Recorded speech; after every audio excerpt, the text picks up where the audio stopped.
Toja, wali musukoroba, wali chukoroba, na bibulo, ifrati ki haklito lu ka to ko lubunya. Babi do ke, ali bi ala kan ni sababe. Allahumma amin. Bado no jabira, ma kilinga danga oti fengila. O kama minye nouvelle horizon. Ndoko ambe awai kado do na le sabu mosi kimbe ubeka angono. Nouvelle horizon kuma kembe. Uya jira ka fo minye awai kado wuli ka joni kesiri mingu ngeledo. Jabu ya foka transition kura awai kado ko sigi. Gouvernement kura ukasigi. Kalu klimuga ani duru no 25 mars 2022 donc ko ni ngoy ngembe blogu belebele de joni ka blogu do cadre d'échange des partis politiques otomi away cadre asigile do akoni jete meneke ibay ka fo minye awa maminu be no lo be cadre d'échange des partis politiques ni away cadre regroupement des partis politiques pour une transition réussie ni cadre olu kunyi wuli ka joke ka jomi ngono na away cadre ye jamana uya yere uya jira ka fo tremblement away cadre ona dabo jamana ngono kalo klimu ga ani duru no ye mars kalo 2022 ako de siratige la mbidoni mine ko bi abi na fo uyu kotoroma bo sabu away kado ode nafaka bo ambela jilima mi jete mineke mi nya away kado ulugo ma minum bi jamana away kado marabo minum be ko suteni be ki haklitu yerela jantu yerela o koroko ode kaji ko sobe usigate mina anga bo hakilla jigi mau kana nyina ka don ka fo minya away kado ame dabulo minga ko bi politiki away kado abunangu minya away kado soro bulu soro jamana kono de nyere ka away kado do jugo nyugo fe jamana nyere mara chugo be farali nyanga mami be no be kadri mo ko fo lu ko ni ku nyajira ka fo ko nun tabulo anyamine ko de siratikela kalo klimuga de kono do no ye marsi kalo san 2022 ko tradition kura away kado ko be sigi tradition kura temene ngo ka minya conseil national de transition ko be senti ko fo kura fana be sigi premier ministre kura ikado ko be sigi premier ministre mi awe kado ateje kulushila ate double shila awe kado ko be sigi akoni ni ngui laje ibay ka fo minye ni ngo belaje lenye akoko ni amedon mine ko bi wati ko ni ananase minye awe kado autorité minumbe nube jamana kuna bi jamana mara luko ni ajira ka fo ko awe kado fen 30 mene chishiti bo kama minum fana ni nguli ka joke luko ko lube tu chugola sabu awe kado démocratie clé mimbe lu ye démocrate wi o kasoro wati mina before ina kungembe uko na tabe uyajira ka foko meeting ani sitting ani conference de presse ani assemblée générale ananyo kona chama lube na away kado kana ulude buluda afrika bako ako nyedo masikalo klimwa ani duru sa 2022 ndo oko ni dumbaye domini away kado atibo mashikono ga adon temena atemena nga una tabe cadre mimbe na be cadre d'échange des partis et regroupement des partis politiques transition et reçu reka fola akwa midon mine ko bi kwa koni mo kunedo akembe ki dade dew yelma sama ba min na fara ko bin nale wuro indi karlawa tumi asigile ako bisa ni kamale do be no be away kado nyire do ake ko fo mouvement yere wolo debout sur le rempart no be adama jara ni be ko amako ben le cerveau ay wuli ka joke ako nunu nyekalo klimuga ani duru san 2022 yo sugandi sabu away kado yere ba do ka fo ni ndoyi uye wele dake maliko no ani maliko ka be min labena o donné do kosobe be ba don haketo ha mali tarugu kono minye away kado kalo klimuga ani woro minye journée des martyrs dombledo to la dodo dombledo akoni ndoyi away kado wuli ka joni chesiru de kera kasura su gwe wallahi bo away kado fangala ako kuma na sambi doni mine ko bi nunungo ni hakila ka foko bi feka o de kuraya nga mi nyina mingo brigadi mimbe no e chafari mimbo lu bolo lu hakila ka fo ibrahim bouakar keta ni ya agena yelma agena tedewa ni kuma kanu ye kila dili kaundi ni kuma kanu ye kangarda kaundi kanyeshi away kado ni ma ko fole numa no be kadiri mo no bu ko fo ako nundunte away kado malame numa malame sikate mina onimisa away kado ona ke utai ako kadri maminu mbe uluko niye shoni sigi ka dambinga ode jamana imbi tabulo minga ko bi ko gela belebele away kado bi jamana indala ko minye wati bela jeli non la jaba nyom burja aninta shido ko jamana ngono ako mali gouvernement be doni mine ko bi je ne connais rien o fana be away kado o dafe ako bisa jamana famo mo na foku bi fon fa minge mo kambo fenfe no fe tati mene chishiti bo ode ya tuye wele dake kadri mo kanyeshi away kado politician ma kanyeshi société civile ma maa minnu bɛ n'u ko k'olu ye démocratie tigilamaw ye fasoden ɲumanw min ye away ka dɔn anw ka jamana marabaw minnu bɛ yen ka ɲɛsin olu bɛɛ lajɛlen ma diinɛ matarafabaw a n'a ɲɔgɔnna caman hali Mali jɛɲɔgɔn minnu bɛ yen i n'a fɔ CEDEAO Union africaine Nations unies Union européenne u ye nin bɛɛ wele ka away ka dɔn u ta seereya la parce que ba ko a ko n'i ye jateminɛ kɛ i b'a ye k'a fɔ min ye coup d'état filanan min kɛra a kɛra mai kalo tile 24 san 2021 bi o waati fo kana se an bɛ don min na gouvernement min sigira jongo ala away ka dɔn ko a kɔni bɛ ka waliyaw de kɛ waliya minnu bɛ yen n'olu kɔni bɛ yɛrɛ kan sɔsɔ ani away ka dɔn jamana kɔnɔdenw o hamina ko ni away ka dɔn jɔrɔna ko ka se k'o bɛɛ cɛ k'o bɔ yen u tɛ ka kala dun ɲina ka bɛn ni jamana kɔnɔdenw ka away ka dɔn fɛla kadiri maaw u ye nin bɛɛ ɲɛfɔ o kumana sa fɛn kelen min b'a to n'u yɛrɛ diminen don i ka dɔn k'a fɔ n'u ye away ka dɔn jamana in kumakan bato baliya ye a n'a ɲɔgɔnna caman kuma kadiri kun ye le 25 d'état k'a fɔ k'u bɛ wuli ka jɔ kɛ nin bɛɛ kɛra nin kuma bɛɛ fɔra o papow ni tipow a n'a ɲɔgɔnna bɛɛ bɛɛ kɛra ka tɛmɛ kadiri kaba ko kaba an bɛ don min ko bi le 25 tɛmɛ fo kana se bi la makundu kadiri bɛ min kuma tɛ ka kɛ abada o tɛ sɔn a ko de y'a to kadiri matarafaba ni a kanuba dɔw yɛrɛ bɛ yen olu ko ja ko kadiri tun bɛ ka olu blogu dɛ ko blogu don k'olu blogu lasasi kelen mun kun y'o ci sa a mana min fɔ a bɛ fasiri kɔnɔ koyi ko kadiri ko k'u bɛ k'olu blogu a fasiri k'u bɛ ko kadiri bɛ k'olu blogu fasiri kaba ko kadiri ko ni dun ye jateminɛ kɛ i b'a ye k'a fɔ an bɛ don min na ko bi coronavirus ye dadigi kɛ anw na a wari min coronavirus wari ko in dɛ Usain Bolt bɛ taalen ayi mais Usain Bolt kelen tɛ sa ayi a kelen kɔni tɛ Ibrahima Boubacar Keita bɔra tile kelen ala ka hinɛ la a ma 500 milliards ko kuma milliards 500 milliards mais o wari ko bɛ to tan ale a minnu 10 na 20 minnu kan ka bila mɔgɔw ka jiginna a bɛ ɲaminen maa caman bɛ kasi la bi wallahi san fanfɛla ni yɔrɔ jumɛn yɛrɛ u bɛ tile weleli la tomiya yanni i ka taa yen i yɛrɛ se ka sigida dun jalakɔrɔji k'a bila ka taa fo Safo Allah kibar a ɲaminen don a bɛɛ la wallahi a ko kuma na covid 19 o ye dadigi min kɛ limanaw na o dogolen tɛ ka na fara away ka dɔ sɔrɔ yɛrɛ bi cogo min ala ni CEDEAO y'a ka jugujuguya min ta ka ɲɛsin anw ma o bɛɛ ye fɛn min ma dogo maa si la ka maliyɛnw to o tɔɔrɔ o tirigitɔrɔgɔ a n'o lajaba la an bɛ k'o muɲu maa wɛrɛ ka wuli k'i bɛna ko wɛrɛ ta ka ɲɛsin anw ma ka ko wɛrɛ da anw kan nɔgɔ away ka dɔ maa min fa i yɛrɛ fa o kuma bɛ donni min na i ko bi waati dɔ kuma sera min ye away ka dɔ minnu ko k'olu ye jamana in kanu minnu ko k'olu ye jamana marabaw k'u b'u fɛ ani minnu bɛ yen n'olu yɛrɛ fana ye jamana in kanu nka jamana marabaw ka hakilinaw kosɛbɛ t'u ka hakilinaw ye ko nin bɛɛ kan k'i jagasere k'i cogo dɔn kosɛbɛ min bɛ se k'a to away ka dɔn gɛlɛya o kana ɲɛsin jamana in ma tuguni ka dɔ fara dɔ kan Katiri filɛ Toguna A Traoré Nouvelle Horizon dɔgɔ nin y'a ka babu ye u ka bidon bɔli i bonya b'a la Manimakɛ ɲɛma bonya a diyara n ye 25 mars kɔnɔ o tɛmɛna a tɛmɛna siga t'a la a barika Ala ye kosɛbɛ a barika Ala ye hali bi Ala ka an n'u bɛɛ sɔn hakilila ɲuman na ami kosɛbɛ Manimakɛ ɲɛma ne bɛ Nouvelle Horizon ne bɛ ale Samakura ye ka gɛrɛ na a ye tubabukan fɔ ko il faut dire aux Maliens que les temps durs créent des hommes forts wallahi a tubabukan don dɛ wulibali don dɛ Fatim Fanda Jaabi de y'a fɔ a tɛ wuli a filɛ page kan yan kosɛbɛ a tɛ wuli a ye kuma min fɔ a tɛ wuli dɛ Yagare kuma na dɛ Yagare a dɔw golle a dɔw golle maraka don a dɔw golle o tɛ wa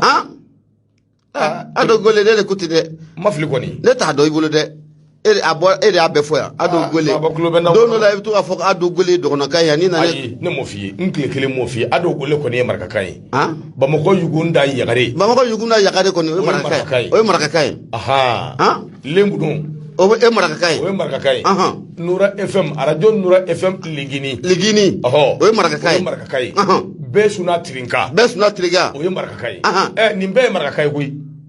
Soro Fantana yɛrɛ fana ye marakakan ye ale Soro Fantana a ye Soron Tabana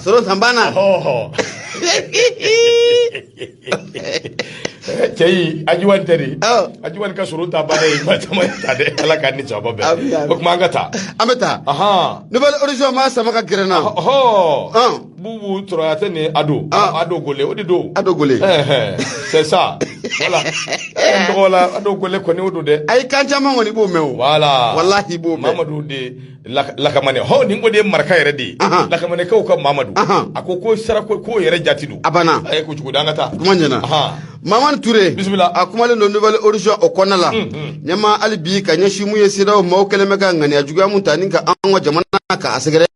anga jamana konna la munye metri bele be ango mako metri Cheikhumar Konare Cheikhumar Konare ibe na ka fako ayi aklinata koni ko odide sido bolen flaga ngani ajuga mutani ka on segere metri Cheikhumar Konare akumara akoko mu sedawe sedawo ka laini te dore bi anwa kalata langolon ko oke munye fanga munu no be sina ko lu jago boy o sedawo ka laini te dore ko odrondu fatriba ka fola akoy be na ka fako munye sedawo manu no be shuba nun ko fo juma do no bera masikalo kilemuga ani duru temenima ali bi uye nyangeli mutani nga jamana ka sigire no be amarko ko fo nyama utemena no obarai o wati klen nakibe na ka foko munye kiri bomu no obe iyo mala o jabi ka boka binte tari ka ira ka foko munye bingale mundu keleme ka ataka nga jamana ka asigire ka bingali ka awuli ka bo anga jamana okan o strategie la ko munye anga metri Cheikhumar Konare nyama akumara de akoko ami domina ina foko bi ko atisiga famia tukushila ko munye anga jamana munye iyo makiri bon o jabi ka boka binte tari ka ira ka foko munye jamana ko amarko ka wuli ka bo adala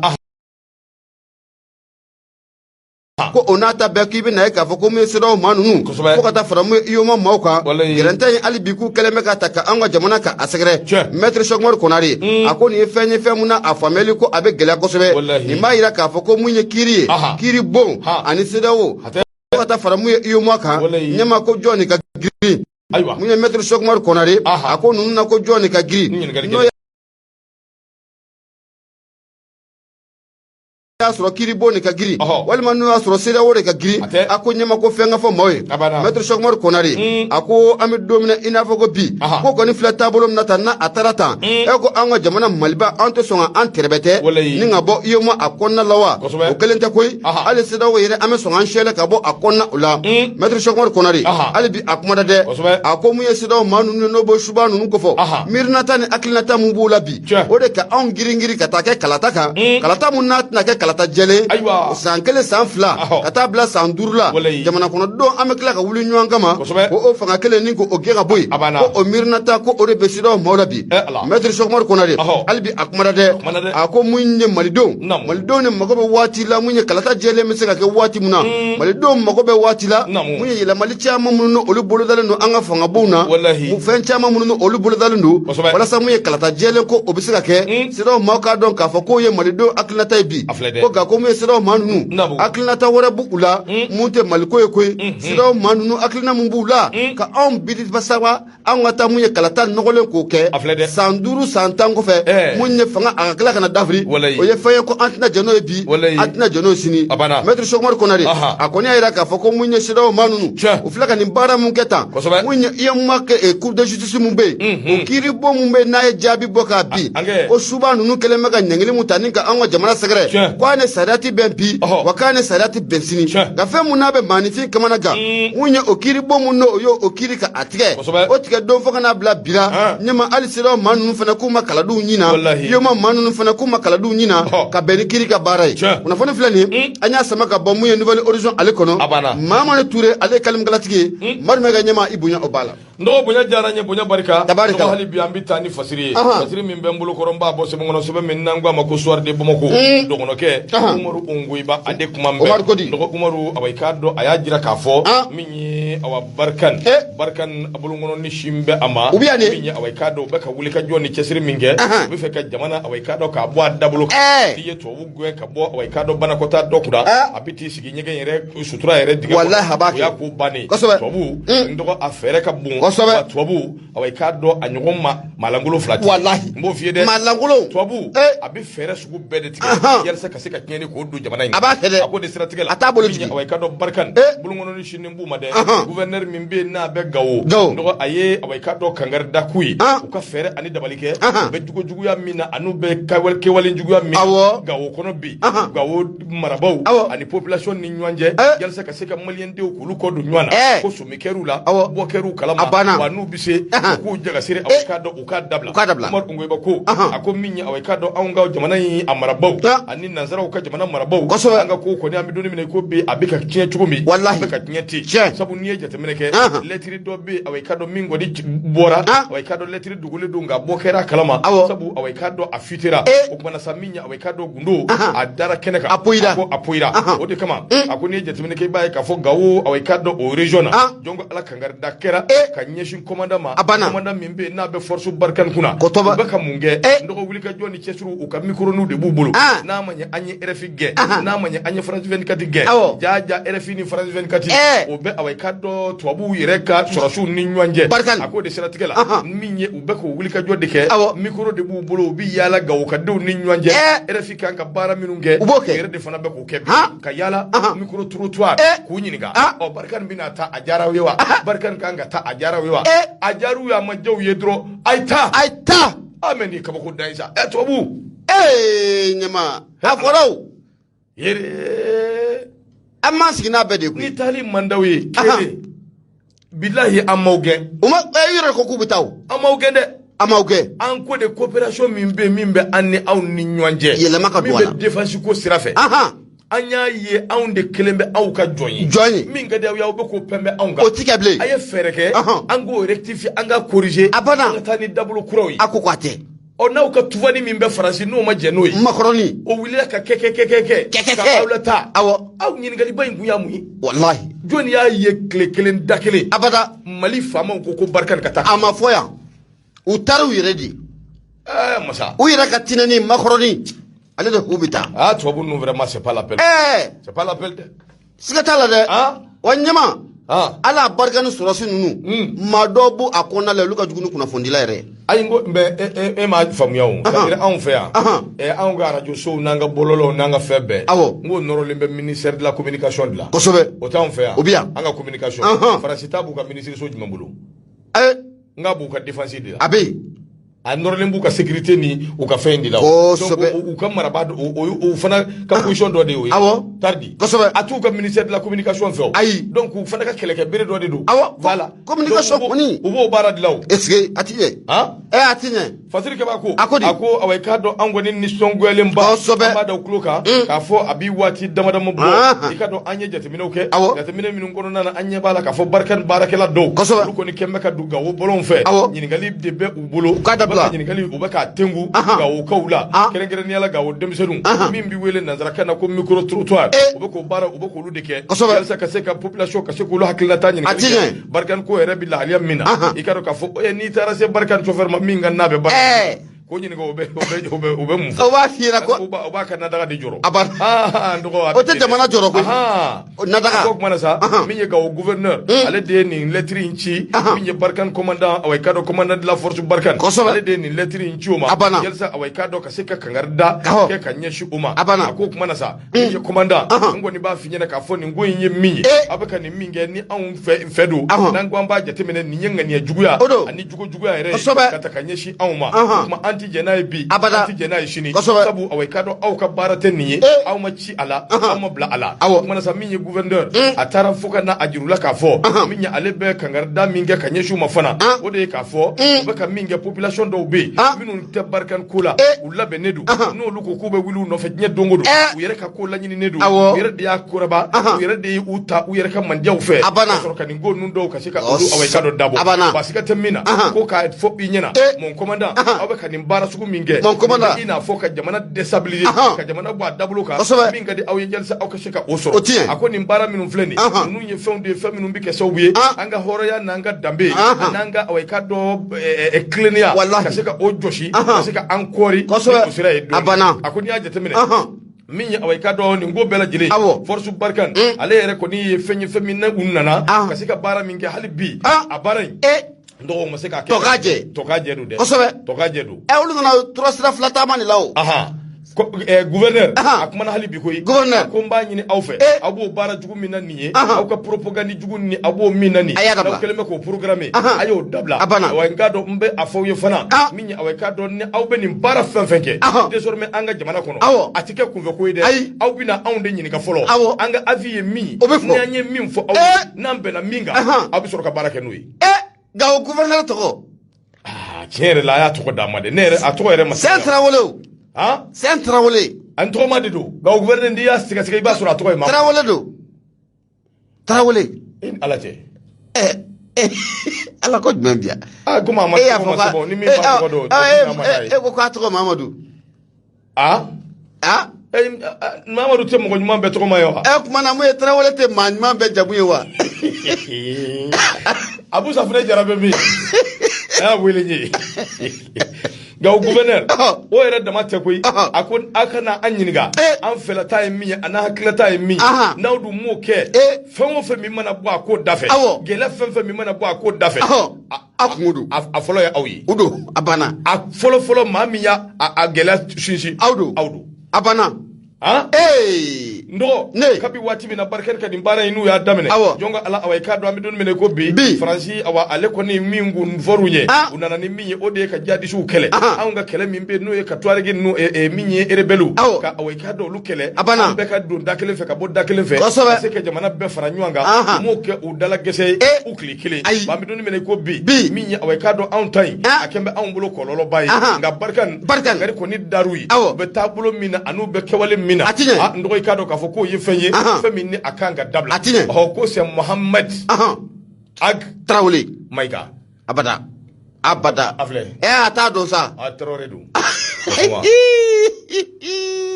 dɔ fana y'a ci dɛ o kuma kelen fɛn de ye ko Tarawele don dɔ ko c'est Musa Tarawele le gouverneur de Gao a mana kɛ cogo cogo Tarawele don o kɔni y'a don ɲɔgɔn na sa dɛ dɔw ko Musa Tarawele dɔw ko Mohamed a mana kɛ cogo cogo Tarawele don a tɛ n bɔ dibi la ni Mohamed don joona n ka Wusanbayi dɔn n'o tɛ a kɔni a ye nin min kɛ a ɲɛna dɛ a ye kankari d'u ye awɔ n ko tubabu ye nafiki di wallahi sira fila tagama hali yiri n'a a fara ni ɲɔgɔn cɛ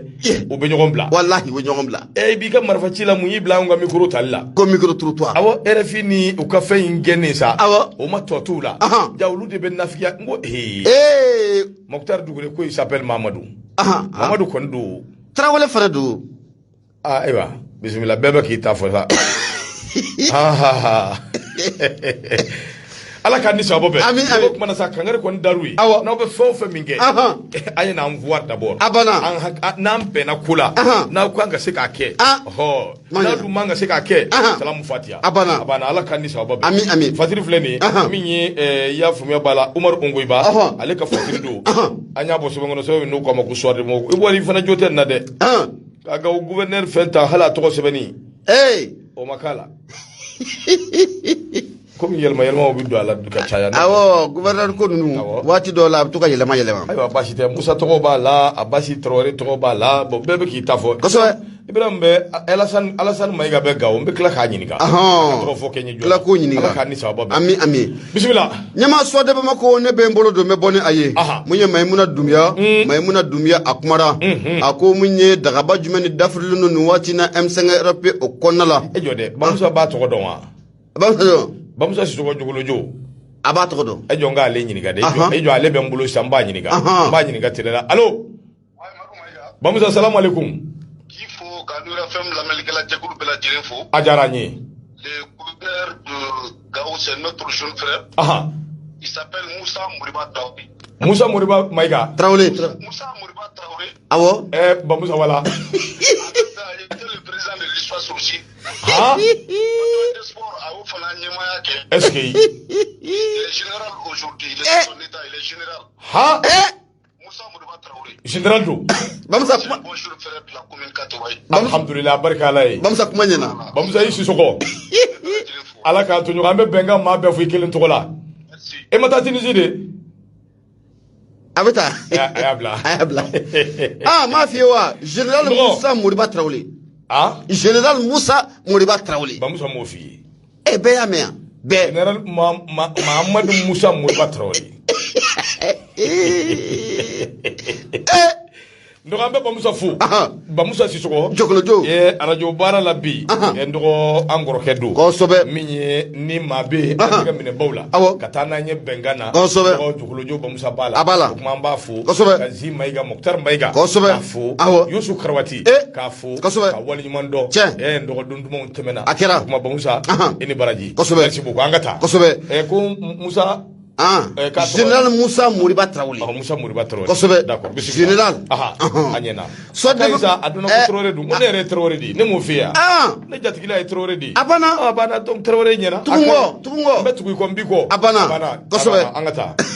Soit de bama ko ne be mbolo de me boni aye. Akomu ye daga juma ne firleno ni wati na M5RP o konala. Daga munna afirlendo e ko mu ye Dr Shogel ko kala maigaye. E ke ko ka abe songa to jina wa. Walima abe songa bo jina wa. Ni ngali to min ko asigira. Fatrika ba mu ye Maimuna Doumbia. Ako adugolente mashila me domine na fogo bi. Mu ye M5RP to no wira dama ni nyanje. Nyema akele me particular ma je. Inya jugu bena ami nyon fe ga amandi. O stratika la kibe na ka fo ko mu M5RP atonde chairman be bi ubuga jalaki ta ninga sugal ko kala maiga nyama ninka asagade de jalaki nunu e fen jumele kibe na ka fo ko jalaki folo e fen jumi sugal ko kala maiga ko jamana premier ministre do ona ta bala jere na ko jakulum be no M5RP o fene nyama ya talen wa kalfa ama fatreba ka fola ko ye fenye fen munni M5RP tondo no be nu mabbe amatuko shila o tratikala munye Maimuna Doumbia ako munye fangai nyama fanga tabolo ko akacha wa munye fanga yelama boloko akacha ako jone besega abli kuna nunu muni ye keleke munye boulevard de l'indépendance la wala sa munye laji burama fanga obeseka davri to komuna no be Dr Shogel ko kala maiga kofo ata fara munye premier ministre ko ka no be Moro Siribe munye Mohamed Ali Bachili madame Si Kadatu So munye Konimba Siribe Cheikh Oumar Sissoko Aliou Sangare ko ma jone beseka abli kuna nyema ko nunu beseka fo nyango bi gamuye politique ko amaine politique ko no ko aka dumfo ga foko akadu akoni ya jitemna kalaje mamununu amboda fle ku to foneta ne Modibo Siribe bula Mohamed Ali Bachili Kadatu So Konimba Siribe Cheikh Oumar Sissoko Aliou Sangare nyama ko ni manunu chama be bi bega jelaki mutani nga Shogel ko kala maiga ka segere o de ko Shogel keleme ka ibolo jamu ni M5RP o nyama ya la akeleme ka tamu ye premier ministre ya fene mine o ye bara fla e femunu tuna jena bi nyama ko tuna jena sini o siratigere la kibe na ka foko Shogel koni nyama ani nunu karle no nywana ko u karle no nywana foka foko u karle no nywana nunu nga laini te dore mu ye Dr Shogel ko kala maiga jamana premier ministre ya ani M5RP o nyama ya aka M5RP nyama ya ni ko bla ni ki bama mu ye jamana premier ministre ya ka patriba ka fola ako dunye fenyi be femu labani Shogel be songa ke koy Shogel ko abe songo bara ko kede ka M5RP ka nyama ya ka bla ka temeni jamana premier ministre ya bara uye ni ko abela jelenga na ke brisa nyagami o sobuge ami domine na fogo bi bara ngelan no Shogel bolo foka fogo galalendo jakulu mun no be senga nanga mo cadre pour une transition RSI olu furugu furulo no Shogel koro o bolen ko fe munya maliden do fene be olu furugu furulo no Dr Shogel ko la koro o sabuge ko bara make ko sobe ay reka to nen koro mun be no be M5RP ko fo olu fene ka furugu nana faraka nyama ko bara ko abe gele abolo foka fogo abe gele ya na fatike baga fola akoko ko ninko o maban folo ko sabuge munya M5RP to nen nunu na temana ninka o laba me na foko muye Dr Shogel ko la maiga aka premier ministre ko aka bla pew una temana ninka hebwe he ko imba finyina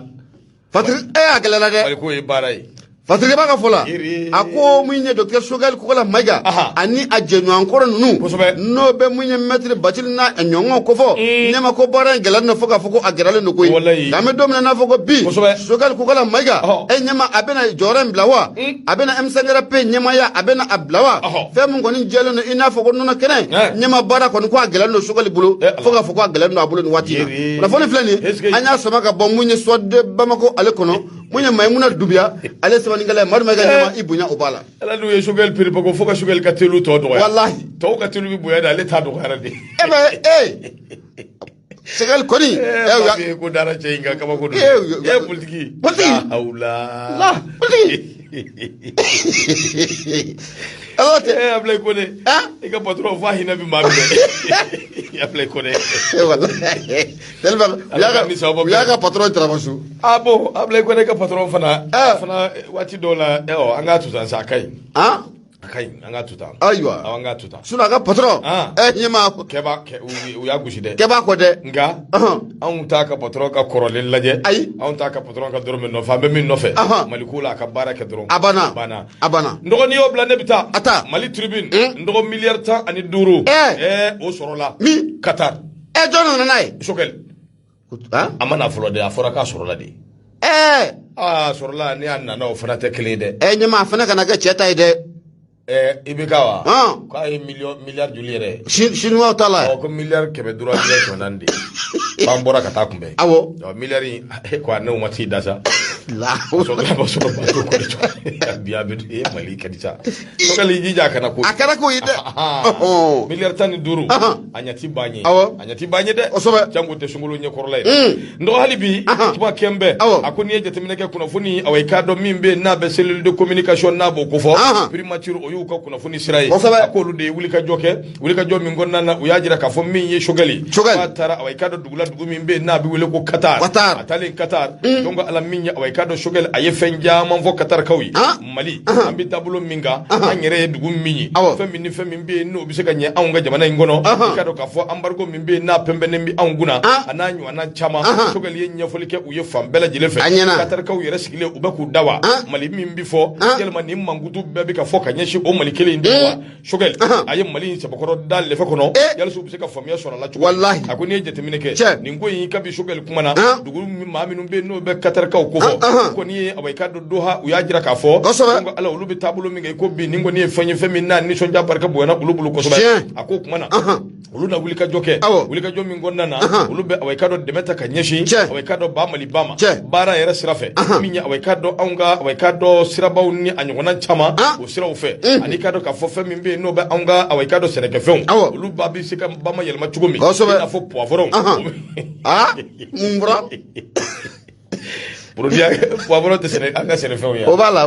la mate chugo do so ngo boaso abi yelma ananyu ana chama ndo kika do lubse ka yelma chugumi mo wari mimbe na bi talike milliard ta ani duru ma indi jenya koyi milliard ta ni duru o koni awai ka do ina fo dollar wari million muga ani nani ana kungam fe ni ya bana mini ka be yelma abi singa be milliard ta ani duru ma o kuma sa ni ala sonama ku be folo ka mingo ni labla min yere be ni déjà disponible alabla le do ka ba o ye 15 milliards de francs CFA ni ala sona ma obina kana yugu kana di awma ni ala ka je tare way be ngwele ke ka fo chogalier combien de abla kone ko nura femu bien abana nata tane ote awo milliard tani duru ngana akana fen tane baraka bido daw dafe aya do fe ka do dafe ni baradu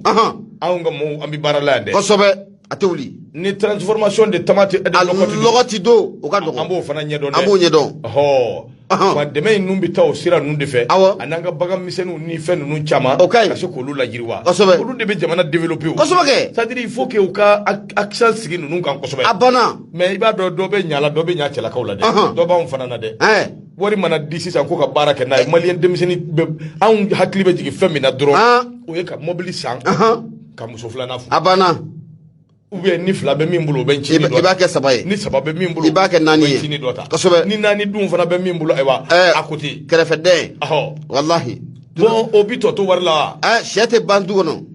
tulu mangante ba ko e ko ka baraka ka do soro ni ko ya bigela de abigela no te normalement o kanga fondo sigi fo min be chaque année adna make ya sama ke ta nyoy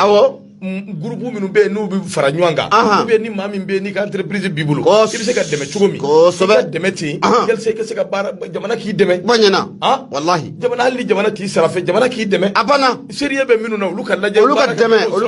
dɛmɛ a banna banyana o tuma an bɛ dugawu kɛ ala k'a ni sababa bɛn amin wari kɔni bɛ na anw bɛ tile k'a fɔ an bɛ miliyari dama min fɔ an da la radio so ninnu na yan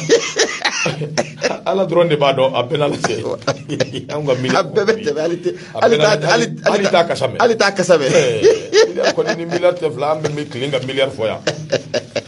bi fɔ a diɲɛ dun ne ma an bɛ taa indicateur duruni fɔ ne bɛ n bolo don n bɛ bɔ ni a ye hali bi an b'a yira kanubaw la k'u sɔgɔlen bɛ Nura FM de la 94.4 tɔmi murumuru 5 laseli o bɛ kɛ ka bɔ jalakɔrɔji koɲumani wɛrɛda la nɛgɛjuru sira 76 33 43 03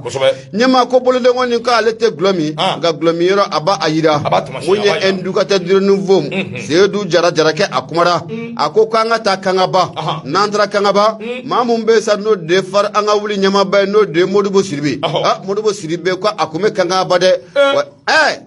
Modibo Sidibe kelen wa kelen n kɔrɔkɛ n kɔrɔkɛ kɛ a kɔni bɛ Kangaba a banna i kɔrɔkɛ bɛ Kangaba kuma ɲɛna awɔ an y'a kɛ ten a ɲɛna Fatigaba ka fola ako anga jamana premier ministre Korain no de Modibo Sidibé ibe na ka foko akanumba munun olube munye kanga bayan fanfe nango jakuli mako Modibo kanumbaw nyama ibe na ka foko yo wole bla munye Modibo Sidibé made Modibo Sidibé atara wole ngoni kata ajabi nyama ibe na ka foko yani Modibo Sidibé akase kanga ba Modibo Sidibé ajora munye dugu musani chamani la o dugu munun be nanga mako degala foka ta fara munye kelaka munun bala jile dugu yo u dugu tukundo uy mamuna amaba bala jile muye Modibo Sidibé aye foli tani nga nunu bala jile ku usegere ka boya tani ku usegere wera fana ga laini ye fe munye no de jie foka ta fara munye sira koka ane bara miseni chama ubusega munge wala sa munye udo mesega kishi dogo mina munye sanu bara okonima o strategie labe na ka foko munye ni jakuli no be Modibo kanumba ko fo amunu mekanga ba okonala nyema ukoni aklinata konika ayira ka fo ko Modibo nali mun fla ne kanga ba ko abenolu ma bi abenolu machine akoko ni lada kore munye demso nga nyema mun be no de nama keita ay ko fota ni nga Modibo ka tanu ko sobe o bolon ko fa munye muso ko kuma la sila mun fana be nyema ale tanine berebere ni nga taka Modibo Sidibé ni ka asagre fore anga wuli nyema ba ako wati mun ko munye Modibo Sidibé ani ala ka yine Amadou Tumani Tudela nyema ko lu kuma fangala wati muna ni muso la kan ya ira ka fo nyema ko ku do nduma bayi ibe na ka fo ko Modibo Sidibé ale de kera so biye munye sira bele mun na be bo Bamako kata goshi fo kanga ba Modibo de ya asira ka da o bolen ko fa munye lycée de kanga ba Modibo Sidibé o bolen ko fa nyema ali baram seni chama ala ngala da la fen ko mun be nanga mako kuruga fuga nya bala ka fo ko munye Modibo Sidibé nyema aye baraka ni yoro bala jelina ako munye amo ni mali dem bala jelem ga nyini bi o mirna tano aklina ta ngata sigata la Modibo Sidibé do o bolen ko fe ali docteur so mangani munu me anga sigido kono la ango munu mako ses komu aklina ta ka ko Modibo Sidibé o bolen ko fe ni akli bala initiative ri nyema ko aklina ta fana kata sigata la Modibo Sidibé do o bolen ko fe munya Modibo Sidibé bele nyira na kuma ka ata no ye far anga wuli nyema bay akoni nana kuma ta aye bunya masigi ka kanya shi kanga bakoma Modibo Sidibé aya ira ka fo ko muye bara chama ne bolo dale no ale bolo 2030 o konala na mwanya ka fo ko mali dongo ni bolo dongo ni kanya shi alema ka jamana ntaka kalfa Modibo Sidibé far anga wuli ma nyema ko bara bele de ba ale bolo bara munu na be ka so biye jamana ko so be jamana nyema ansiglente ni yoro mi ka masaka tema o ka tobuna Modibo Sidibé far anga wuli nyema batewa ako jamana ko abba mani do munye bagamara sene moni ay bagamara fala aya foke kwanyana sene bagamara munye moni Modibo Sidibé ko jamana ko abba mani do nineka o siratikala munye Modibo Sidibé aya ira ka foko ali na lekra jamana nyamai munye sanfla nyama ko munye sefa war milliard muka ani woro abeno o do munye barado dafe bara munna abeka sobe mi sene nyama bagamara foka ta fara munye moninga o be saka nyatuko muna munye Modibo Sidibé kanga bako fe nyama be na ka foko akera munye bunya danye ko o sabga munye kanga bako jorna ko mun fana do bula uyu jorna ko ninga fo Modibo Sidibé aya ila ka fo ko munye kalangoy na la sona manne masak jamana na taraga kalfa alema nyama ko kalango abena yelema chama ninko odola Modibo Sidibé akoko abena lycée technique jo mali sergli bela jelena munye baro be sika kala to muna jake do be sika kala to muna dem so mana kala na diplôme kala ta mena katu da sokodo Modibo Sidibé ko bardo ko obena dale o bolon ko fe Modibo Sidibé ko nyaira ka fo ako muye kanga bako uye bismillah lim takale sigara ni watina nyama ko ateyinu ko kuy ko bonya ko ajaru ya ayibi bonya ko ajaru ya ayisiri kuna fodi flani anya sabaka bo indicateur durun wo kono sedu jara ale sabani ngala mar mega nyama ibonya obala ndo Modibo Sidibé na madele ka nyoanye far anga wuli e ba foko nyengwe afle tugo mi amadele ka kumba ngani Modibo kuma na shinyekele shinyekele mi ni Modibo kuma na ngere lala de katafu akira ado ji chira nyeka kosobe ado ngoroke mbarake nyuon no be bomana sedu ko fo journaliste sedu radio je ka fo wallahi bomana sedu ala ka daro nema ala ka farasila meshu ami ndo ado an bita sedu ka shuko nyana wati mi kosobe ndo ne nye mana bo fambe fe sedu ye barake jamana ngono de akira Mali politique maw an ka fu ɲɛna dɛ akafo barakɛla ninnu ti maasi jugu ye abada waati min ni min nana waati min an b'o fɔ a bɛ kɛ ni min mago b'an na i ka baara min na radio bila kun y'o de ye anw ti maasi contre la abada anw ti maasi ta ye ayi nka don n y'u lajɛ ka taa k'u lajɛ ka na ma nin politique maa baden min filɛ bɛ journaliste Seydou Jɛkafɔ Seydou Ala ka hinɛ la n'u b'a lamɛn mun ye o sura ye n ye munumunu ka taa Modibo Sidibe de ye Modibo Sidibe jɔlen don a kɛn bɛ ka u ka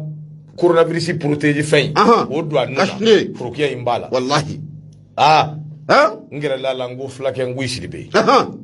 nin diyara n ye kosɛbɛ Ala k'i sara amin Ala kana bɔ an kɔnɔ wa b'o ɲɔgɔnna mun kɛ dibi la ɲɛma a fɔra n ye ten ka ca a fɔra n ye ten k'a Sidibe Modibo taara a taara anw kungo la kungo min don kungo min ka kunna ni kungo bɛɛ ye kosɛbɛ wallahi a taar'o la o kɛra i ma deli k'a mɛn da dɛ ayi hali ni n b'a fɔ a ti caya dɛ ayi nka Modibo ka gafew bi tile ka bɔ yan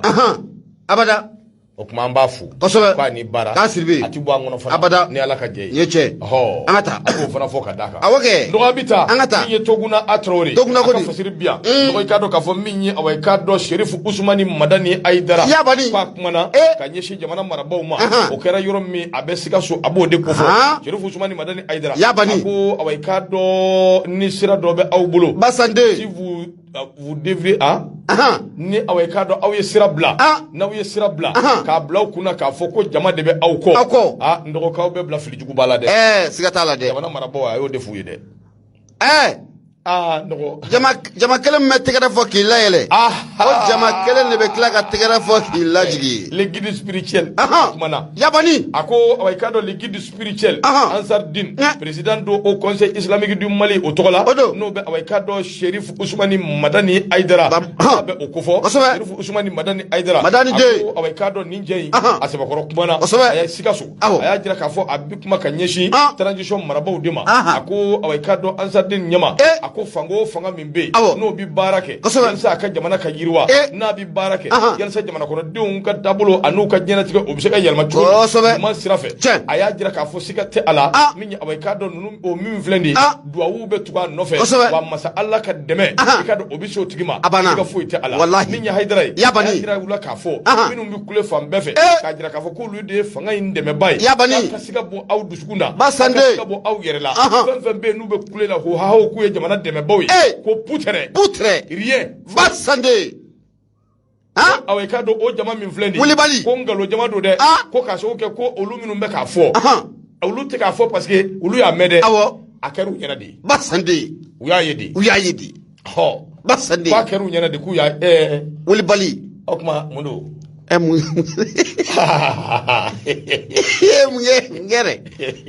mun kɛ dɔ don ne min ye awɔ i k'a dɔn fasiri hali bi a bɛ taa n'a ye Toguna A Traoré a ko awɔ i k'a dɔn n'i ye jateminɛ kɛ i b'a ye k'a fɔ ko Hayidara a ko ni fɛn b'ale bolo k'a fɔ jamana in marabaw ye kɛrɛnkɛrɛnnenya la transition k'u tile u ka awɔ i k'a dɔn ko kɛ ko minnu bɛ se ka kɛ sababu ye ni jamana n'a bɛ taa ɲɛ u kana jɛ n'a ye cogo si la ka kuma lankolon kuma jɛlimalew kuma ɲaminɛw k'olu ta k'olu fɔ a ko awɔ i k'a dɔn ni aw ye baara kɛ min ye jamana in a ka hɔrɔnya a ka danbe o sigi a ma maliyɛnw awɔ i k'a dɔn siga foyi t'a la u bɛ aw dɛmɛ awɔ i k'a dɔn k'a fɔ o tɛmɛnen kɔ ka bɔ yen an kuntigi kisi ni nɛɛma bɛ an kuntigi awɔ i k'a dɔn le tout puissant o tɛ Ala ye sa wa Ala ka dɛmɛ awɔ i k'a dɔn o bɛ se aw ma a ko nin bɛɛ tɛmɛnen kɔ ka bɔ yen n'aw tɛmɛna k'aw jɛngɛ ka bɔ sira kan k'a bila aw kunna ko jama awɔ i k'a dɔn o de bɛ aw nɔfɛ aw tɛ fili kɛ diɲɛ kɔnɔ k'o fili kelen k'o bɔ o cɛ n'aw ye jamana sariyaw adamadenya hakɛw n'aw y'aw tɛgɛ da olu kan k'olu nɔɔni k'olu ɲaami siga tɛ min na aw bɛ taa masa Ala in sɔrɔ aw ɲɛ ayi a caman bɛ ɲɛnabɔ yan ɲɛna an ka taa ye a ko olu kɔni bɛ taabolo min kan bi olu t'a ye ladilikan ye sabu min ye awɔ i k'a dɔn jamana marabaa ninnu minnu filɛ olu tile kelen ma taa dɔrɔmɛ 20 olu ma taa ɲini awɔ i k'a dɔn jamana marabaw fɛ a ko n'i ye jateminɛ kɛ président min bɛ yen n'o bɛ au conseil islamique du Mali ko fɔ ale de kumana a jira k'a fɔ kɔsɔ in na olu taara Mauritanie jamana kan ale ye dɔ fara a kan awɔ i k'a dɔn waati kan waati in kɔnɔna na ale ni Mauritanie jamana ɲɛma olu ye ɲɔgɔn ye ale y'a ɲini o fɛ o k'a cogo bɛɛ kɛ ka ban Maliba o dɛmɛ min bɛ se ka to gɛlɛya min bɛ Maliba in da la i ka dɔn gɛlɛya bɛ se ka bɔ Mali da la cogo min Yabani ko a ko jamana ka dɔrɔmɛ 1 a ma di ale ma o la ale ma jamana ɲɛmaa wele wa ale ma maa wele k'a f'u ɲɛna n bɛ ka nin baara in kɛ a ko o bɛɛ ka bɔ yen ale Yabani nin bannen kɔ ale taara Senegal jamana fana kan ale ni o ɲɛmaa n'o ye i ka dɔn Macky Sall olu n'o ye ɲɔgɔn ye olu kuma n'o fɛ min b'ale bolo k'a fɔ ale y'o fɔ hali n'o y'a sɔrɔ Macky Sall ko olu fana ka kuma anw ka jamana marabaw fɛ n'o bɛ transition marabaw n'o b'olu ko fɔ a ko olu ye nin bɛɛ lajɛlen kɛ Mali de ye olu ma kɛ autorité transition ye dɛ olu ye nin bɛɛ kɛ Mali de ye wa olu ka jamana kɛlɛ fɛn fɛn bɛ yen n'o kan ka kɛ olu b'o kɛlɛ kɛ aw ka u ka jamana a ko n'i ye nin ko bɛɛ jateminɛ a ka explication n'u ka kuma bɛɛ lajɛlen kɔnɔna na Haidara a y'a jira k'a fɔ an bɛ don min na ko bi Mali kɔnɔ gɛlɛya bɛ maa caman da la maa caman tɔɔrɔlen don a ko nka Haidara ka fɔ la imam minnu filɛ nin ye an ka imamu minnu bɛ anw bolo bi n'u bɛ jamana in kɔnɔ ko les imams sont devenus zéro. Zéro ye jumɛn ye Bukuru wa? Bukuru kɛ. Subuhu. Imamu. A ko ale bolo maa dɔw bɛ yen maaw ka danaya yɛrɛ tɛ awɔ i k'a dɔn ninnu dɔw kan bilen sabu min ye awɔ i k'a dɔn n'u dun ka danaya bɔra imamuw kan a ko o ye fɛn min n'a cɛ ka jugu dɛ ko c'est grave. Ka jugu ni grave ye. Ayiwa. Aramu a ka jugu ni grave. An b'a fɔ cogo min a sɛbɛnnen bɛ cogo min. A ka jugu ni grave ye. A ko olu tɛ anw politiki ye olu tɛ politiki maaw ye olu mago tɛ awɔ i k'a dɔn politiki jɔyɔrɔ la sabu olu bɛ sigila min kan olu bɛ siège min kan o siège in ka girin o b'olu bɔ remplaceli ko t'o la wa i k'a dɔn k'a fɔ olu sigilen b'o de da la o kumana min ye faama minnu n'olu nana tiɲɛ min bɛ yen ani dɛmɛ min bɛ yen olu bɛ se k'o ta ka ɲɛsin o ma nka k'a fɔ k'olu bɛna kɛlɛ de kɛ ko jɔyɔrɔ ɲɛmaya ayi k'olu t'o la bilen ala ye min k'olu ye k'o ye wasakɛ o kuma an bɛ don min na i ko bi waati bɛɛ k'olu bilalen don min bɛ se k'a to ladilikan minnu bɛ olu bɛ se k'o ta cogo min ka se jamana marabaw ma nka u ka bɔ fili la dɛ k'a fɔ k'u b'u yɛrɛ bila sira jugu kan ko jama b'u nɔfɛ ko n'u y'o kɛ population tɛ olu tɛ dɛ ala b'u ɲɛ fasiri filɛ Toguna A Traoré Nouvelle Horizon n dɔgɔ a ka fasiri don u ka bidon bɔli bonya b'a la hɛbɔ Kutubu a ɲɛna kuma banna kosɛbɛ bisimila Madiba ka ɲɛma hali bi an b'a yira kanubaw la k'u sɔgɔlen bɛ Nura FM de la 94 tɔmi murumuru 5 laseli o bɛ kɛ ka bɔ Jalakɔrɔji Koɲumani Wɛrɛda la nɛgɛjuru sira 76 33 43 03 ɲɛma hali bi sira ɲɛntama an bɛ taa le guido ne bɛ n bolo don n bɛ bɔ ni a ye mun ye Lahasana Kulubali maa fila a kumara a ko ka ɲɛsin mun ye kalata minnu o bɛna kɛ an ka jamana kɔnɔna la yan n'a bɛ masakɛ kalata ko fɔ fo ka taa bila mun ye wasaden kalata a la ani maire kalata nin waati na mun ye an ka chef d'état major mun bɛ yen n'o de Umaru Jara Baru général de division Umaru Jara Baru a ko mun ye opération belebele ko o bɛna sigi sen kan Baru in sɛbɛnnen b'a kan awɔ bisimila a ye ɲininkali kana a ye ne ye ɲininka de ye général de ye dɛ o de kama ne ye ɲininka nin ye général de ye o de kama ne ye ɲininka a bɛ fɔ Umaru tɔgɔ bɛɛ ma ko Baru ayiwa baasi tɛ taa e k'a to a la sa ne b'a dɔn don kelen ka e ɲini den 32 i b'a sɔrɔ i tɛgɛ kɔnɔ a tigi la siga t'a la a t'a fɛ i b'a la taa o mun ye Umaru Jara mun ye chef d'état major ɲɛma a ko opération belebele ko bɛna sigi sen kan opération mun n'an k'a ma ko Tilekura ɲɛma ko Tilekura ko don n'a nataw la ko Tilekura ko a bɛna ye Tilekura ale ye mun ye kɛlɛkɛjɛkulu ye kɛlɛkɛjɛkulu mun n'u bɛ ka baara bɛna bɛn mun ye lakana o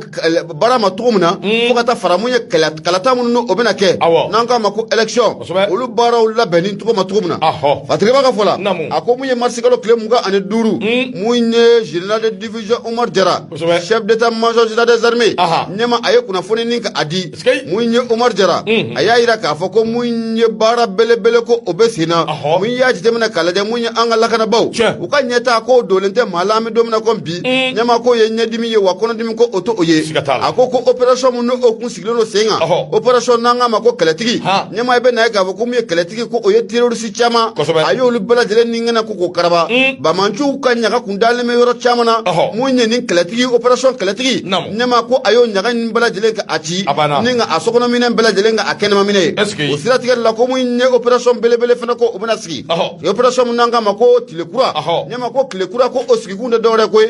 mun ye kalata mun n'o o bɛna le n'a bɛ masakɛ kalata o kɔfɔ président kalata n'a a b'o o kɔfɔ mun ye nin opération Tilekura ye olu de bɛna fɛɛrɛ dabaliw sigi sen kan kalataw bɛɛ lajɛlen bɛ se ka ɲɛnamaya cogo min na k'a daminɛ Mali fantan naani bɛɛ lajɛlen o fɛ kɛ ko ni opération tile kura in ni ma ko ka baara ko a bɛna bɛn o ma o bɔlen kɔfɛ mun ye général de division Omar Jara a y'a yira k'a fɔ an bɛ don min na n'a fɔ ko bi n'i y'a mɛn ko jɛgɛ jigi ye baji ye wa mun ye an ka lakanabaaw ye n'o bɛ les femmes o kofɔ o jigi tɛ foyi ye population o kɔ o population ni les femmes ko an ka jɛ ka baara kɛ ɲɔgɔn fɛ walasa mun ye terroriste u bɛ se ka kɛlɛ cogo min na hali bi mun ye chef d'état major n'o bɛ Omar Jara n'o bɛ ale kofɔ ɲɛma a y'a yira k'a fɔ ko nin waati laban ninnu na tali dɔw bɛ sen na tali ninnu kɛ kun tɛ dɔwɛrɛ koyi denmisɛn minnu bɛ yen k'a fɔ ko mun ye sɔrɔsiya yɛrɛ ka d'u ye finitigiya ka d'u ye u bɛ fɛ ka jamana k'a kunna wolo ko mun ye tali ninnu kɔni baara ɲɛsinnen don o ma a bɛ kɛ sababu ye mun ye banditisme fo ka taa fara denmisɛn minnu bɛ t'u yɛrɛ bi mun ye diinɛ marifatigi ninnu tɛgɛ kɔdɔ ko tali in bɛ kɛ sababu ye ni ko olu kɔni k'u kisi o ma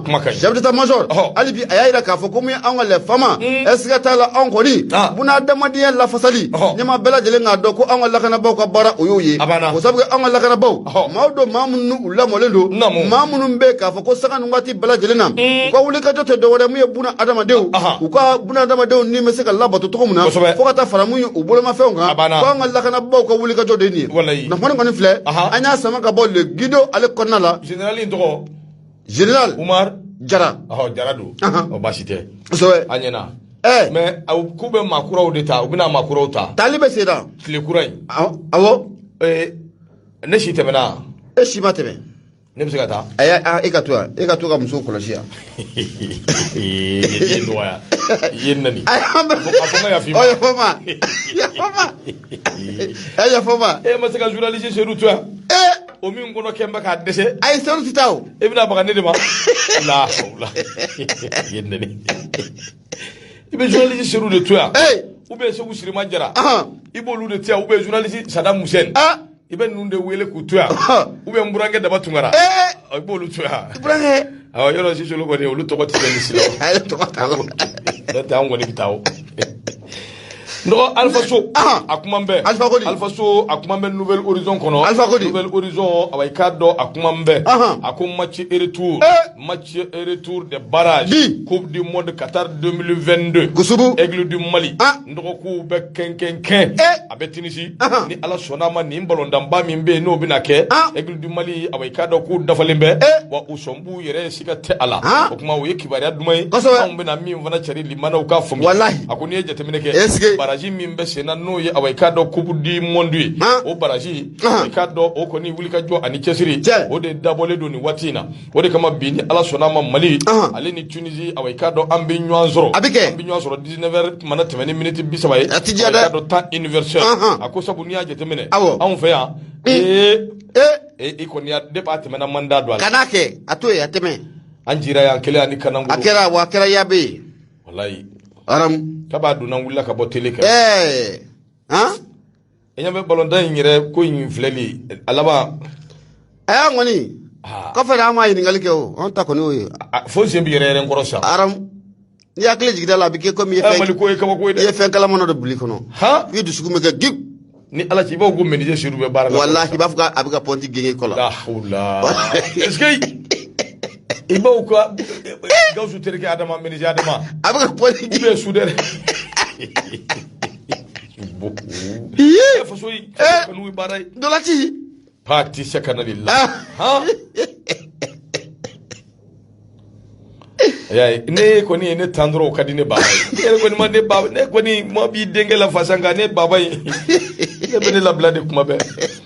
nɔgɔ min ye bi ye sa Musa Atayer ale de ye ministre ye ale ni fédération ɲɛmaaba nɔgɔ olu kɔni ye ɲɔgɔn fara ɲɔgɔn kan waati in na u bɛ Tunisie min ye awa i k'a dɔn Tunisie ni Mali kari don anw kɔni jouera anw fɛ jamana in kɔnɔ yan a labanna min na a ma dogo maa si la kelen ani Kanangolo o kelen ni min yɛrɛ filɛ nin ye anw de y'o don an yɛrɛ kun a y'a jira k'a fɔ ko in bi taabolo min kan ani wulikajɔ min kelen don ko in nɔfɛ a dɔnnen don kosɛbɛ parce que den bɛɛ kɛn bɛ ka awa i k'a dɔn kulu alaw kalanni daminɛ min ye tabatiya da a k'o kalan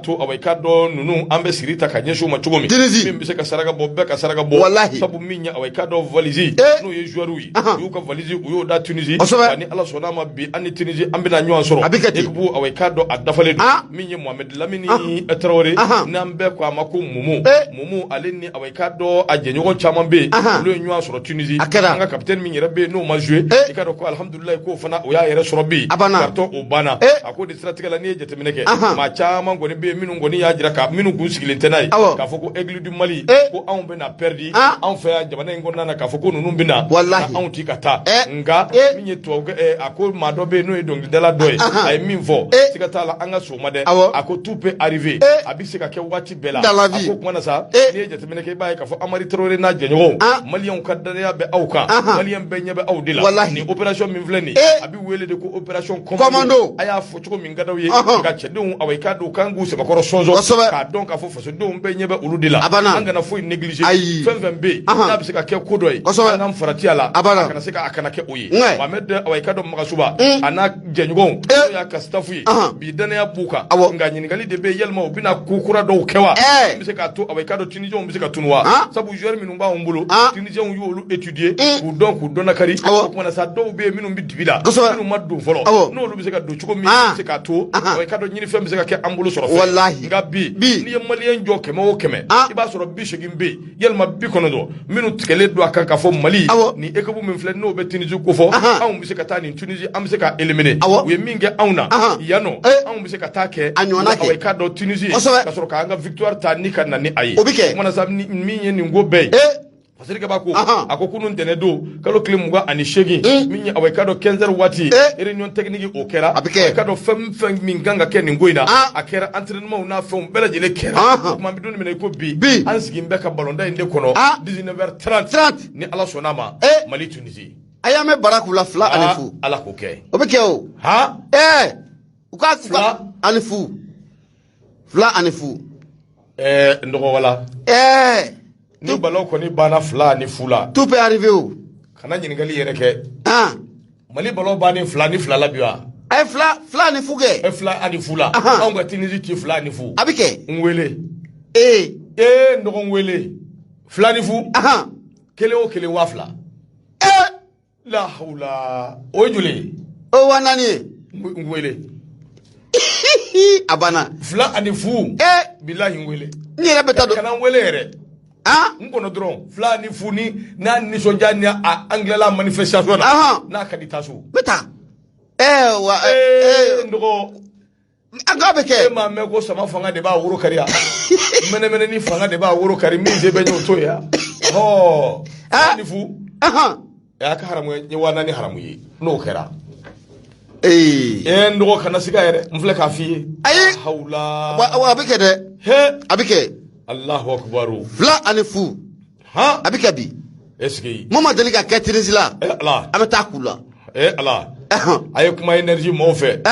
tiɲɛ don de u kan ka fɛn o fɛn min kɛ u k'a kɛ télé la yalisa kow bɛ se ka nɔgɔya cogo min a kana tigɛ bi dɛ Abdou Mayiga Sikaso n ka foli b'a ye nin waati in na k'a ni ce Sikaso kaw an b'u bɛɛ fo Abdou Mayiga a bɛ Sikaso nin waati in na kosɛbɛ Allahu akbaru 2-0 a bɛ kɛ dɛ n dɔgɔ la o tuma na Asimi bɛ dɔgɔkun 1 kɛ an tɛ baara kɛ a ka fo ni maa min danba yɛrɛ la o kan wele ko baara 2-0 Mali coupe du monde a bɛ kɛ sa a bɛ kɛ Ala k'a kɛ a bɛ kɛ Tunisie la bi wa naani kɔni a wa naani a bɛ n tɛgɛ kɔnɔ ka ban Ala a bɛ n tɛgɛ kɔnɔ Allahu akbaru est-ce que i filɛ ka duwawuba kɛ nin ye a bɛ kɛ la hawla Ala k'a kɛ ami Ala k'a kɛ a bɛ kɛ n'Ala sɔnna minnu bɛ Tunisie dɔgɔ an b'u fo k'u waliɲuman dɔn sabu kunu u bɔra u ko kɔnɔkulu ka taa min ye awɔ i k'a dɔn Mali ka taa awɔ i k'a dɔn joueurs kunbɛn ka nisɔndiya ani awɔ i k'a dɔn barika ko duwawu caman kɛ awɔ i k'a dɔn joueurs ye a kɛra kunu a bɛ kɛ an b'u fo k'u waliɲuman dɔn ko awɔ i k'a dɔn ni cɛsiri ni Ala sɔnna ma a bɛ kɛ kosɛbɛ Mamadu Gassama a ko 1 bi 20 000 francs BT BT 2-0 kɔni ne ka wa naani ni nin ka 20 000 fara l'o kan o t'i kelen waritigi ye a ye nin gɛngɛ koyi a gɛn inchallah o bɛ ka fɔ ko ye si le Mali gagne 2-0 je fais un dépôt de 100 € à BT a tɛ nin gɛngɛ Gasu Modi Sibi a tɛ wuli k'a jɔ wari sɔrɔ la wari nin ye mugu sɔrɔ wari ta ta k'an to wari tatɔ filɛ k'an to jɔ ale ko 100 € de ya Allah kibaru wari tatɔ filɛ k'an to nin ye wa nin y'a lafitinin o Seydou Bakari Jara ko je vais ajouter 5 000 francs kutu Kante Sidi a ko 10 000 francs wari sɔrɔ la o he Mali ne ko cɛ in ka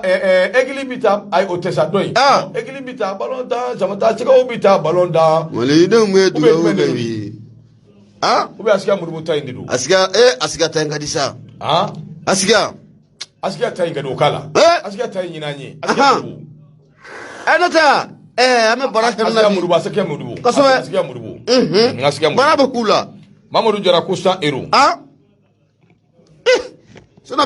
ala bigoni ele di ko an ka foli bi ye moi je donne 5000 francs abana ni ko ni bɛɛ sɛbɛnnen bi to a sa ko nin ko kɛra a bɛɛ bɛ se ka ɲɛnabɔ awɔ nin bɛɛ bɛ kɛ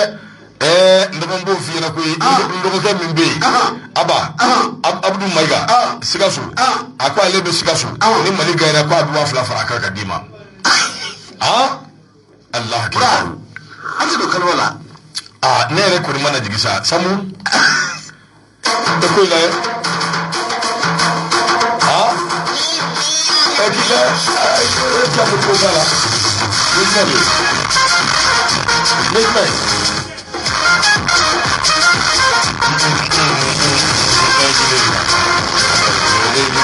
ana Asiga Modibo yalman nan kuri bana kadanye ko o teya o kala bay wonde kadanye o min be kadisa min be jegri ambi fe ko ne don dro ka soro ka ta sino wati te menaw basike ne keta Preza ni Mali gaina Preza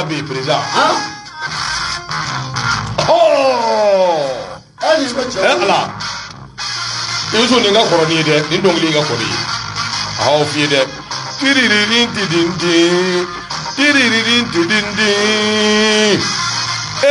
che doko ka be 150 euros faraka les gars ni qui doivent les étudiants du campus FST vous écoutent chaque jour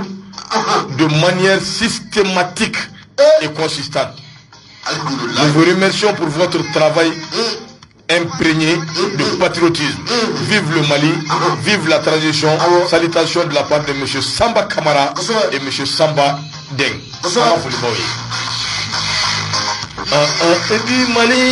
Mali jangro volie niye ala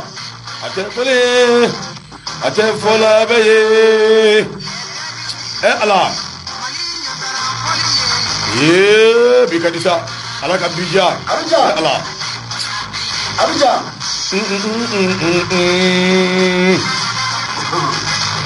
Jibril Touré ko di Mali gaina un bon cadeau Mali wallahi skay mun yana madaliya ka bi jabi nako gawsu mun be min be faso bo de mun be min be faso bo faso be nye be sanfɛ billahi nye be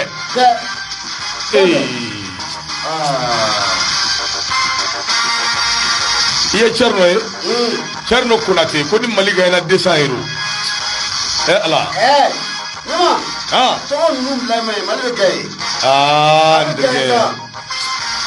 ay daga fuli fo basikine ay daga basikine Madou Diallo ako Mari Gallo depuis en Côte d'Ivoire si Mali gagne je vous donne 100 000 ndogo mba fiina bita ingadi de amido oke alaka ko ini sababa be eskay ala donc ni musique mbezo che ni mbezo anga so kata ni ndog lingu ngadi sa anya Tunisie dashini nindi wallahi Tunisie 94 awo anya dashini nindi Fernand Koulibaly fojo edem so wa ni laje sa wa bi keda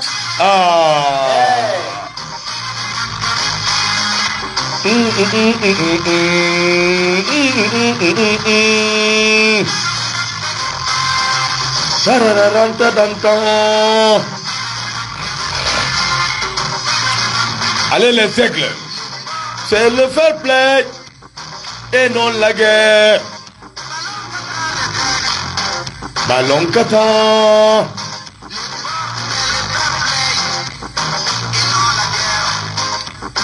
Cerno ko kiga nga numéro la kata Cerno Konate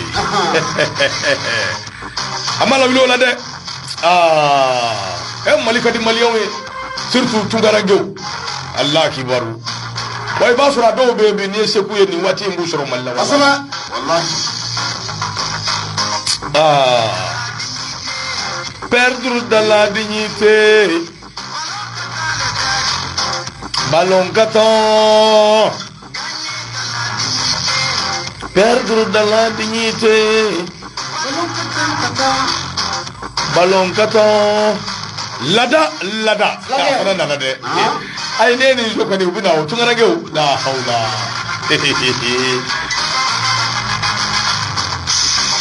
gagner les ex jouer gagner Salifou Keita Domingo Bakroba Touré Sadia Cissé Idrissa Poker Mamadou Keita Kapi Oke Dembele Karamogo Keita Enyaba Eskay ala de ma fendo angar tigala ko no da bilbilu bambulu de bilbilu kumbia wallahi eskay ayami jamana de nu bawko ay wili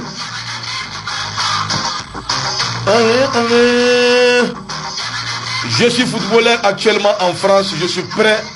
tous pour mon pays. Maliba, Cerno Konate, Cerno Ajarani. Oh, ça va. Nana de nu bawko Amadou Diallo nga foli biye.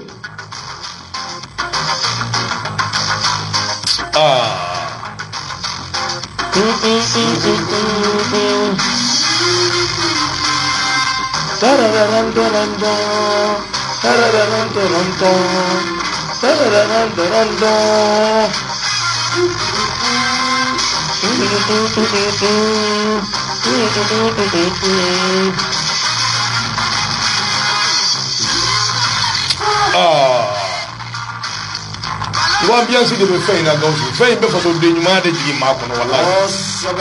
Wallahi.